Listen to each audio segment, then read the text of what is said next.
When U.S.-Venezuela tensions first rose, many thought it would end like past disputes, but it didn't. Venezuela, they've been very nasty, and we can't let that happen. Now, new footage shows the U.S. Navy warships moving toward the Caribbean, sparking fears of a direct clash with Venezuela. What triggered the U.S. to take this deadly move? Keep watching. I'm about to spill everything.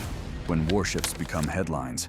The conflict between the United States and Venezuela has been simmering for years, but the latest footage has pushed it to a boiling point. Viral clips now reveal U.S. Navy warships heading straight toward the Caribbean, igniting speculation of an imminent strike. What was once seen as a political tug-of-war has transformed into a military spectacle with potentially bloody consequences. Social media is buzzing, experts are weighing in, and ordinary people are left wondering what happens next. This isn't just any naval exercise. This is a deployment so substantial, so provocative, and so meticulously orchestrated that it has transformed the Caribbean from a vacation paradise into what some are calling a potential powder keg of geopolitical tension. The scale of this operation is nothing short of breathtaking. The U.S. has deployed at least 3 Aegis-guided missile destroyers, including the USS Gravely, USS Jason Dunham, USS Sampson, a guided missile cruiser, a nuclear-powered fast-attack submarine, and amphibious assault ships like the USS San Antonio, USS Iwo Jima, and USS Fort Lauderdale.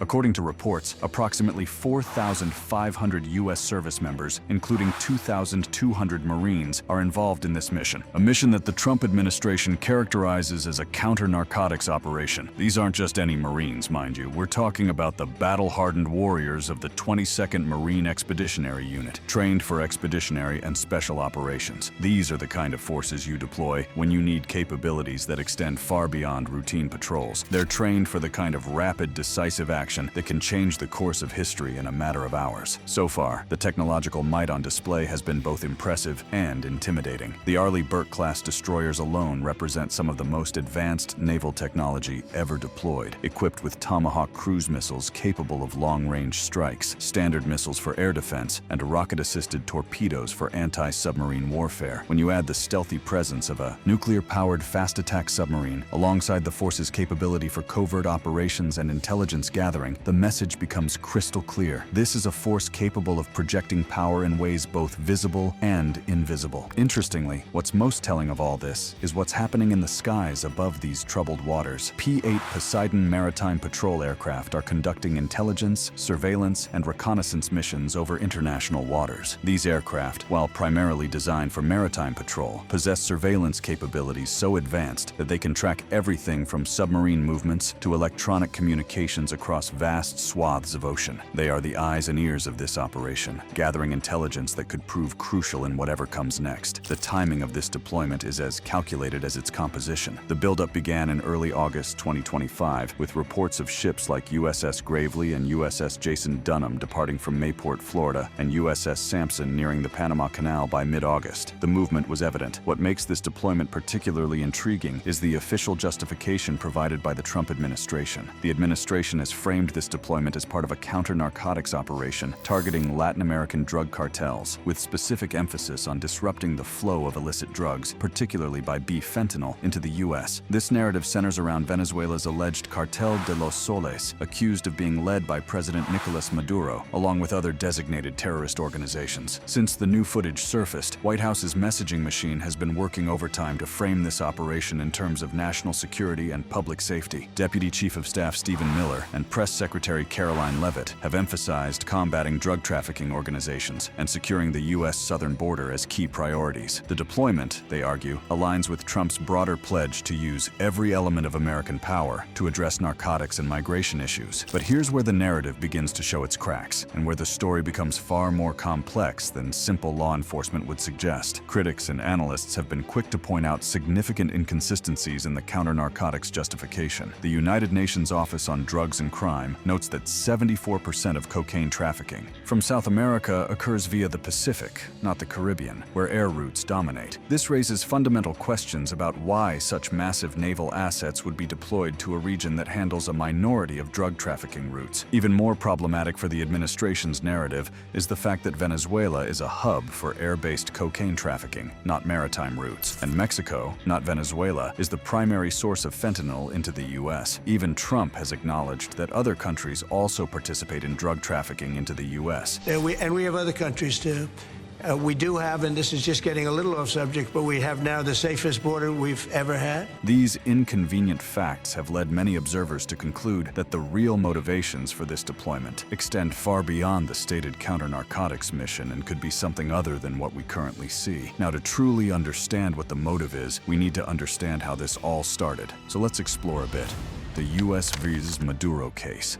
Before the warships and submarines, there was serious tension brewing. We have Venezuela acting up in a different way. They continue to send people that we rebuff to our border. They continue to send drugs into our country. Recently, the United States accused Venezuelan President Nicolas Maduro of leading a criminal drug trafficking network called the Cartel de los Soles, or Cartel of the Suns. According to U.S. prosecutors, Maduro and other high-ranking officials have used Venezuela's military, intelligence, justice system, and political institutions to build this cartel, which allegedly ships large amounts of cocaine into the United States. They claim the cartel aimed to flood the U.S. with drugs, harming American communities while enriching itself. Interestingly, these claims are not new. In fact, they date back decades. According to the U.S. Department of Justice, Maduro, along with allies such as Diosdado Cabello, Hugo Carvajal, and Cliver Alcala, have been trafficking cocaine via sea and air routes since as far back as 1999. The department claimed they were using go-fast boats, container ships, and clandestine airstrips in Venezuela to deliver massive drug shipments to the U.S. Prosecutors claim Maduro negotiated with FARC leaders to supply cocaine in exchange for weapons and support, establishing an air bridge for drug trafficking. In March 2020, Attorney General William Barr called Venezuela under Maduro a place awash in corruption and criminality, and the Justice Department formally charged Maduro and others with narco-terrorism, drug trafficking, and weapons offenses. They also offered a reward of $15 million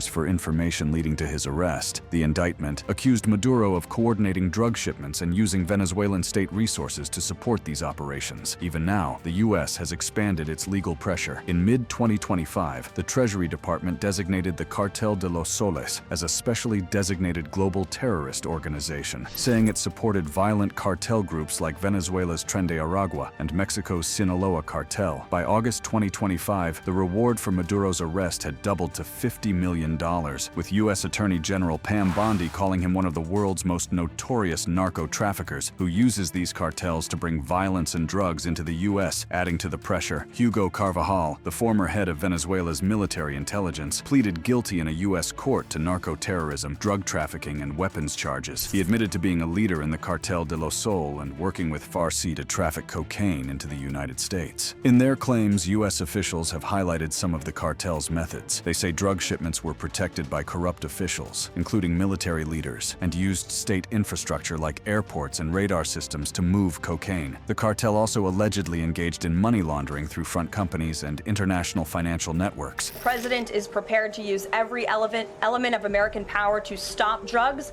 from flooding into our country and to bring those responsible to justice. While the U.S. presents these claims strongly, critics point out that there is no independent confirmation from Venezuela or other international authorities. For example, Mexico's President Claudia Sheinbaum stated her government has no evidence linking Maduro to the Sinaloa cartel and called on the U.S. to present proof if such claims exist. Even Maduro himself has opposed the accusation and the planned invasion. Es muy grande la causa que defendemos, así que el cambio de régimen, además de ilegal, es inmoral. Y aquí no lograrán ni colonizar, ni esclavizar, ni a Venezuela, ni a América del Sur, ni a nuestra América. Y si algún día tocan a Venezuela, toda la América se levantará por nosotros. Por el pueblo de Bolívar. When President Nicolas Maduro received word of the approaching American Armada, his reaction revealed not just the mindset of a leader under siege, but also the complex dynamics of a nation that has spent decades preparing for precisely this moment. Maduro has interpreted the U.S. naval presence as a threat, mobilizing 4.5 million militia members, deploying 15,000 troops to the Colombian border, and banning drone flights to guard against potential attacks. The scale of this mobilization, whether fully accurate or partly theatrical, represents one of the largest domestic military responses in Latin American history, effectively transforming Venezuela into what many observers describe as a fortress state. The deployment of 15,000 troops to Venezuela's western border with Colombia serves multiple strategic purposes. On one level, it represents a genuine defensive posture against potential U.S. operations that might use Colombian territory as a staging ground. But on another level, it sends a clear message to the Venezuelan people that their government is taking concrete action to defend national sovereignty, regardless of whether such action is militarily necessary or even effective. Perhaps even more significant is the claim of mobilizing 4.5 million militia volunteers to train weekly, though analysts like Carolina Jimenez Sandoval question the militia's readiness and the accuracy of these numbers. Whether or not these figures are entirely accurate, the symbolic power of such announcements cannot be understated. In a country where economic hardship has left millions struggling to meet basic needs, the idea of ordinary citizens taking up arms to defend their homeland against foreign invasion taps into deep wells of patriotic sentiment. Maduro's rhetoric during this crisis has been particularly revealing, combining genuine outrage with calculated political theater. He has strongly condemned the deployment, framing it as a threat to Venezuela's sovereignty and a potential prelude to military intervention. Maduro's statements go beyond mere diplomatic protest. They represent a sophisticated understanding of how external threats can be leveraged to consolidate domestic political support and deflect attention from internal problems. So far, the Venezuelan president's response has extended far beyond traditional diplomatic channels. Maduro has deployed warships and drones to patrol Venezuela's coastline and banned drone flights for 30 days. These measures, while potentially having some defensive value, also serve as highly visible demonstrations of state power and resolve. Ni sanciones, ni bloqueos, ni guerra psicológica, ni asedio. No han podido, no podrán, no hay, ni jamás. No hay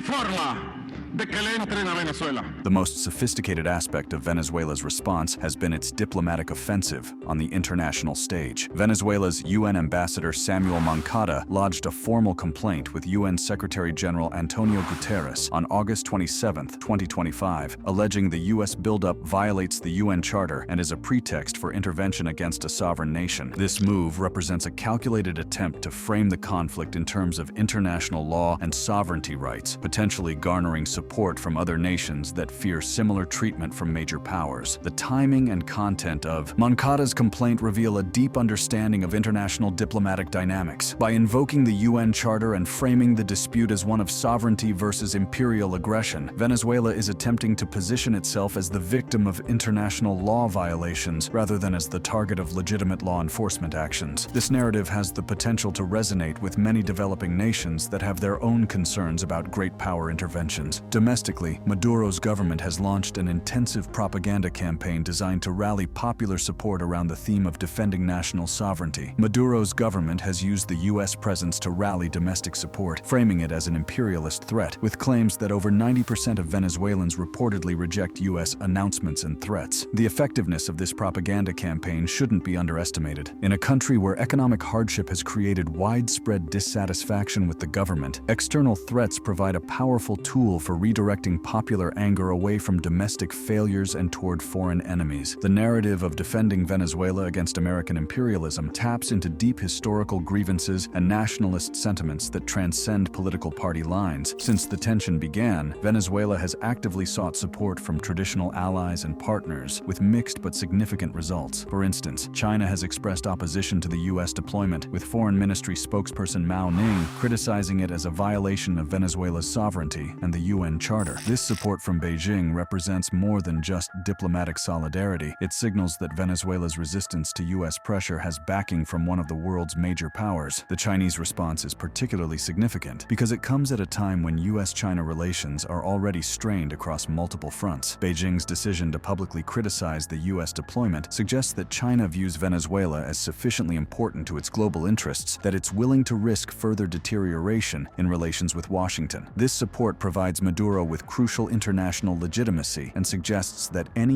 U.S. action against Venezuela could have broader geopolitical consequences. Similarly, Cuba's foreign ministry has accused the U.S. of turning the Caribbean into a war zone, demonstrating the deep concern that exists throughout Latin America about the militarization of regional conflicts. This Cuban response taps into long-standing regional fears about U.S. military interventions and helps frame the current crisis as part of a broader pattern of American aggression in the Western Hemisphere. This international response has revealed interesting fault lines within the Venezuelan opposition. Venezuelan opposition leader Enrique Capriles rejected any act of force against Venezuela, emphasizing the importance of sovereignty and international law. This position puts the opposition in the difficult position of simultaneously opposing Maduro's government while also defending Venezuelan sovereignty against foreign intervention. One of the most significant aspects of Venezuela's response has been its ability to leverage the crisis for domestic political advantage. Maduro's government has used the U.S. presence to rally domestic support, framing it as an imperialist threat, effectively transforming what might have been another economic or political crisis into an opportunity to consolidate power around themes of nationalism and resistance to foreign intervention. This domestic political dimension cannot be ignored when analyzing the broader implications of the current crisis. For a government that has faced significant challenges to its legitimacy, particularly following the contested July 2024 presidential election, external threats provide a powerful tool for redirecting attention and rebuilding support among wavering constituencies. No doubt, the sophistication of Venezuela's response suggests a government that has spent considerable time preparing for exactly this scenario. The speed and coordination of the military mobilization, the diplomatic offensive at the United Nations, the international outreach to allies, and the domestic propaganda campaign all indicate a level of strategic planning that goes far beyond improvised crisis management. This preparation reflects the Venezuelan government's long-standing expectation that confrontation with the United States was not a matter of if, but when. So now to the big question: what is the truth that is hidden behind these invasions and responses? Let's keep digging.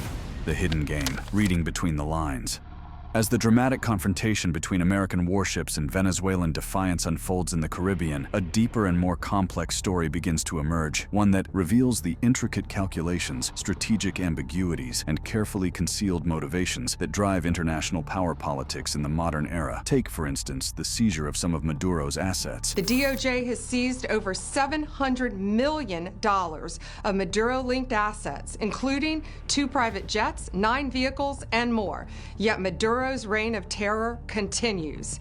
He is one of the largest narco-traffickers in the world and a threat to our national security. What appears on the surface to be a straightforward confrontation between a superpower and a regional adversary actually masks a sophisticated game of chess where every move carries multiple meanings and every statement serves several purposes. It's safe to say that the most revealing aspect of this entire crisis may be what hasn't been said, rather than what has. Despite the massive scale of the U.S. deployment and the inflammatory rhetoric from both sides, careful observers have noted significant gaps between the military capabilities being deployed and the official justifications being offered. These gaps tell a story that neither government wants to explicitly acknowledge, a story of calculated ambiguity designed to achieve political objectives while maintaining plausible deniability about ultimate intentions. Consider the expert analysis that has emerged from independent observers who are not bound by official talking points or political considerations. Experts like David Smilda and Christopher Hernandez-Roy argue the deployment is primarily a show of force to pressure Maduro's regime, particularly after his contested re-election in July 2025. These analysts, with their deep understanding of regional dynamics and military strategy, see through the official narratives to identify what they believe are the real objectives at play. Hernandez-Roy's assessment in particular is quite illuminating, as he noted that the invasion is too big to be just about drugs and too small to be about an invasion. However, it is significant enough that it's there to do something. Several other analysts have also reiterated this. In some way, it can help Maduro. I mean, he can say, look, the threat is real. It's not just propaganda. Here are the Americans. Here are the ships. So let's close ranks This observation cuts to the heart of the strategic calculation behind the deployment, which is that it is designed to be large enough to send a powerful message while remaining small enough to avoid triggering an irreversible escalation toward full-scale conflict. The timing of this deployment provides crucial context that helps decode its true purposes. The timing aligns with increased U.S. sanctions and a $50 million bounty for Maduro's arrest on narco-terrorism charges, suggesting that the naval deployment is part of a coordinated pressure campaign designed to weaken Maduro's position, rather than an isolated military operation with purely tactical objectives. This coordinated approach reveals a sophisticated understanding of how different forms of pressure can be combined for maximum political effect. Economic sanctions often attack a regime's financial resources, criminal indictments undermine its international legitimacy, and military deployments create psychological pressure while demonstrating the potential consequences of continued resistance. The naval deployment, viewed in this context, becomes not just a show of force, but a crucial component of a comprehensive strategy designed to achieve political change through non-violent means. While tension is quite high right now, the effectiveness of this strategy remains highly questionable, particularly when viewed through the lens of historical precedent. Similar U.S. naval deployments in 2020 did not result in military action, leading to skepticism among Venezuelans. This skepticism is reflected in the attitudes of ordinary Venezuelans who have become inured to repeated predictions of imminent change that never materialize. The New York Times captured this sentiment perfectly in their reporting from Venezuela, where a Venezuelan driver, Pedro Martinez, said, "The U.S. has been making their announcements for years, yet nothing happens." This weary resignation among the Venezuelan population reveals one of the fundamental problems with using military pressure as a tool for political change, which is that when such pressure is repeatedly applied without follow-through, it loses its capacity to influence behavior and may actually strengthen the target regime's position. The legal dimensions of the current deployment add another layer of complexity to the story. Constitutional concerns have been raised about the deployment's compliance with U.S. law. Legal expert Bruce Fine noted that any U.S. military action in Venezuelan waters without congressional approval could violate the War Powers Resolution of 1973. This legal vulnerability creates potential complications for any escalation of the current deployment, while also providing ammunition for critics who argue that the administration is overstepping its constitutional authority. The fact that Congress has not authorized military action adds another layer of constraint to U.S. options. This timing issue suggests either poor strategic planning or, more likely, a deliberate decision to deploy forces during a period when congressional oversight would be minimal, allowing the administration maximum flexibility in the short term while potentially creating long-term legal and political complications. The international reaction to this deployment so far has revealed important insights into global power dynamics and the limits of American influence in the current geopolitical environment. Mexican President Claudia Sheinbaum has publicly opposed military intervention, emphasizing respect for sovereignty and offering to mediate dialogue between Venezuela's government and opposition. Mexico's position is particularly significant because it represents the views of a key U.S. ally and neighbor that nevertheless rejects American military pressure as a legitimate tool for political change in the region. This Mexican position reflects broader concerns throughout Latin America about the precedent that military intervention would set. Many regional governments, regardless of their views on Maduro's regime, worry that accepting U.S. military action against Venezuela could legitimize similar interventions elsewhere in the region. This concern has created a situation where even governments that privately oppose Maduro feel compelled to publicly oppose American military pressure, limiting U.S. options and undermining the political effectiveness of the deployment. Now, the role of social media and public opinion in shaping the narrative around this crisis cannot be overlooked. The deployment has generated significant attention on platforms like X, where posts reflect a mix of alarm and speculation, with users analyzing ship movements and speculating about military intentions. Experts have claimed that these posts, while informative, lack verified evidence of an attack plan and reflect public uncertainty rather than confirmed intent. The economic dimensions of the current crisis provide perhaps the most important context for understanding the true motivations behind both sides' actions. Venezuela's economic collapse, driven by mismanagement, corruption, and U.S. sanctions, has worsened tensions, creating a situation where economic pressure may be more effective than military pressure in achieving political objectives. The U.S. is the largest donor of humanitarian aid, providing nearly $3.7 billion since 2017 to support Venezuelans inside and outside the country, demonstrating the complex relationship between the two countries that extends far beyond simple antagonism. The humanitarian dimension of the crisis adds moral complexity to the strategic calculations on both sides. Already, this crisis has led to significant migration, with over 500,000 Venezuelans crossing the Darien Gap in 2020. 2023 alone, creating regional instability that affects U.S. interests, regardless of who controls the Venezuelan government. This migration crisis provides legitimate justification for U.S. concern about Venezuelan affairs, while also creating domestic political pressure for action that goes beyond traditional diplomatic engagement. Interestingly, while this recent move by the U.S. has caused a lot of reaction, there is something crucial that is being ignored, and that is how this current crisis reveals the fundamental limitations of military pressure as a tool for achieving political change in the modern era. Despite deploying some of the most advanced military assets in the world, the United States finds itself constrained by legal, political, and strategic considerations that make the actual use of force extremely difficult to justify or implement effectively. This constraint creates a situation where military deployments become primarily symbolic rather than practical, raising questions about their ultimate effectiveness in achieving stated policy objectives. The Venezuelan response, meanwhile, demonstrates how relatively weak states can leverage external pressure for internal political advantage, turning apparent threats into opportunities for consolidating power and building domestic support. Venezuela's response, including militia mobilization and troop deployments, appears to be a mix of genuine defensive posturing and domestic propaganda to rally support amid Maduro's declining legitimacy. As we step back and examine the full scope of this crisis, it becomes clear that what we're witnessing may not just be a confrontation between two governments, but a case study in the complexities and limitations of power projection in the 21st century. And in the end, the ultimate resolution of this crisis will likely depend not on military outcomes, but on the ability of both sides to find face-saving ways to de-escalate tensions while achieving at least some of their political objectives. What are your thoughts on the US's latest move? Let me know in the comments section. For more videos like this, click on this next card on your screen.